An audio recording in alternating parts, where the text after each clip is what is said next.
जी के खत यार ख्याल दे नाल पढ़ी थे खर्च गरीब दा खून है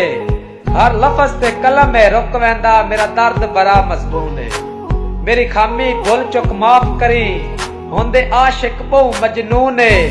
एक अरज नहीं शाकिर लिख सकिया तेरे प्यार दा सख्त कानून है ये के कुछ अरसे बादो वत मिलिया उन्हें मिलन दा ढंग तब्दीला परेशान हीरान ते गुमसुमहा उन्हें मुख दा रंग तब्दीला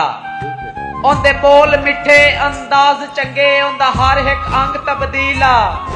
डिठा शाकिर थी हीरान प्योसे उन्दी बांदी वंग तब्दीला